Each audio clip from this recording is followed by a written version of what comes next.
అమ్మోరు రాత్రి 7:30 మీ ఈటీవీలో.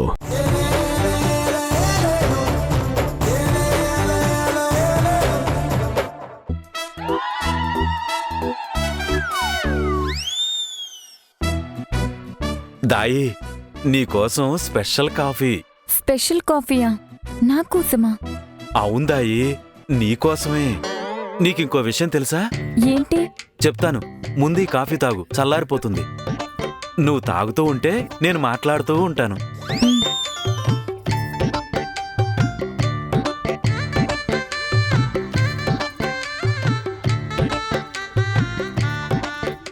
ఈ కాఫీ పొడి నీకోసం ఫారిన్ నుండి తెప్పించా. ఫారిన్ నుంచి కాఫీ పొడా? అవును, నీకోసమే. నువ్వంత స్పెషల్ మరి. ఇంకో రహస్యం చెప్పనా? ఏంటి? నేను యాక్చువల్గా చైర్మన్ గారి బామ్మర్దినైనా ఎందుకు ఇక్కడ ఆఫీస్ బాయ్గా చేస్తున్నానో తెలుసా? నీకోసమే.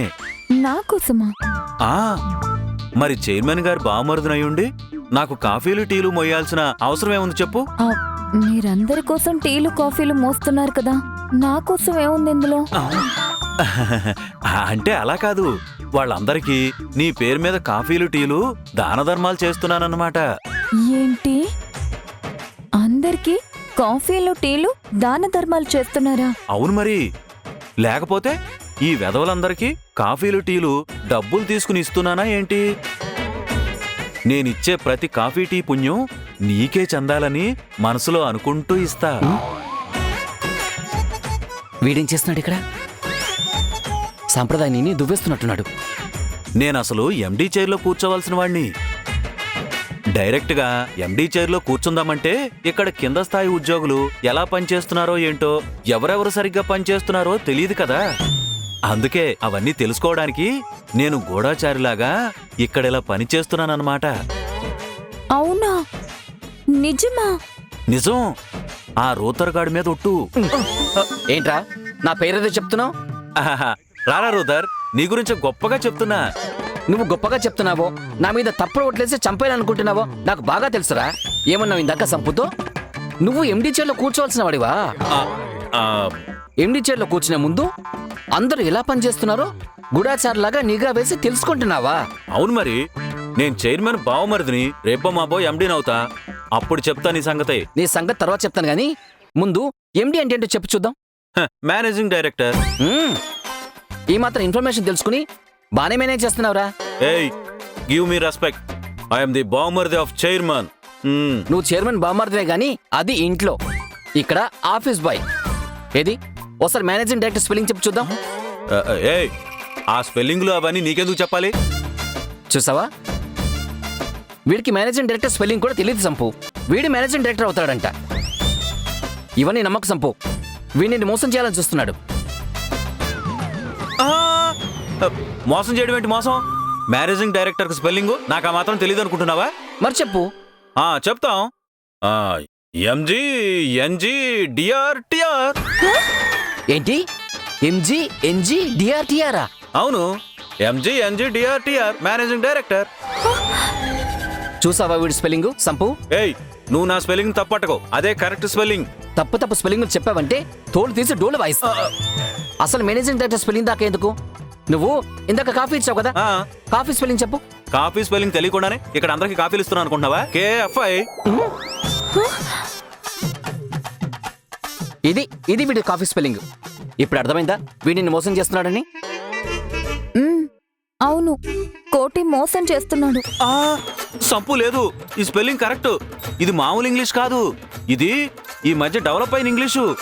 అప్డేట్ అవ్వాలి మీరు. మేము అప్డేట్ అవ్వడం కాదురా, నువ్వు వెళ్ళి కాఫీ సరిగా కలపడం నేర్చుకో. పోయి కంచి. రే రోథర్, సీఈఓ గారి పిఏని పట్టుకుని పేరు పెట్టి పిలుస్తావా? చెప్తా. ఇదే విషయాన్ని నువ్వు ఆఫీసర్ చేస్తున్న నిర్వాహకం మొత్తం చైర్మన్ కి చెప్తా. చైర్మన్ దాకా ఎందుకు? ఇవన్నీ మనం తెలుసుకోవాలి కదా. వెళ్ళి మంచి కాఫీ పట్టరా. పట్టుకొస్తాన్రా.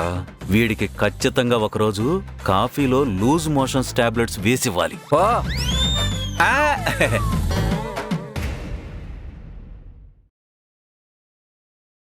సంపు, ఆ కోటిగాడు పెద్ద డుబాకోర్. వారితో జాగ్రత్తగా ఉండాలి సుమి.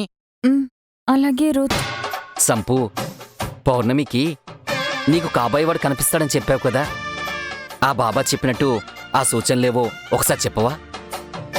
మ్మ్హ్మ్. నేను చెప్పను బాబు.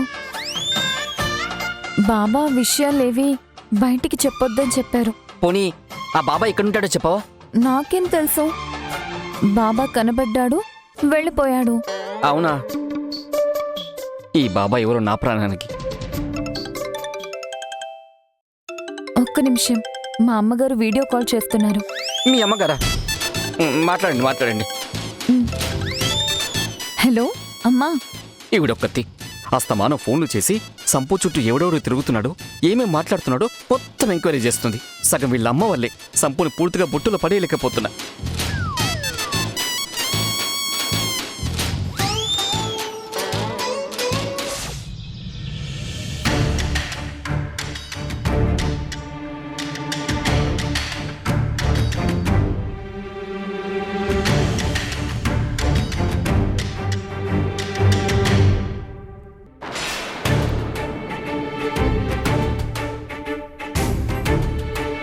అమ్మా మధు, మేమిక్కడికి వచ్చింది కేవలం మీ అత్తగారిని చూసి పరామర్శించడానికే కాదు, నీతో కూడా ఒక ముఖ్యమైన విషయం మాట్లాడదామని వచ్చాను. చెప్పండి ఆంటీ. అసలు ఇలాంటి పరిస్థితి రావడం, ఇలాంటి విషయాల గురించి మాట్లాడడం నాకు ఏమాత్రం ఇష్టం లేదు. కానీ వేరే గత్యంతరం లేక ఇలా మాట్లాడాల్సి వస్తుంది. మగబిడ్డని కానీ మాకీ కర్మేంటో మాకస్సలు అర్థం కావడం లేదు. ఆంటీ, మీరు చెప్పదలుచుకుందేదో సూటిగానే చెప్పండి, పర్లేదు. సూటిగానే చెప్పొచ్చు, కానీ మేం చెప్పేది మీరు సరిగ్గా అర్థం చేసుకోవాలి కదా. మేమేం చెప్పినా మీ నాన్నని దోషిలా మీ ముందు నిలబెట్టినట్టుంటుంది. అందుకే అమ్మ చెప్పడానికి కాస్త ఇబ్బంది పడుతుంది. మా నాన్నని దోషిలాగా నిలబెట్టడం ఏంటి? మీ నాన్నని దోషిలాగా నిలబెట్టడం అంటే మేం దోషి అని చెప్పడం లేదమ్మా. కానీ మేం చెప్పేదానివల్ల మేమేదో ఆయన్ని దోషిలాగా చూస్తున్నట్టు, ఆయన గురించి లేనిపోనివి చెప్తున్నట్టు నువ్వనుకునే ప్రమాదం ఉంది కదా, అందుకనే అంటున్నాను. అసలు విషయం ఏంటో చెప్పండి ఆంటీ ముందు. ఏమీ తెలియనట్టే అడుగుతున్నావేంటి? జరిగిందంతా నీకు తెలిసే ఉంటుందిగా. ఏం జరిగింది? నాకేం తెలీదా ఆంటీ. నిజంగా మీకేం తెలీదా?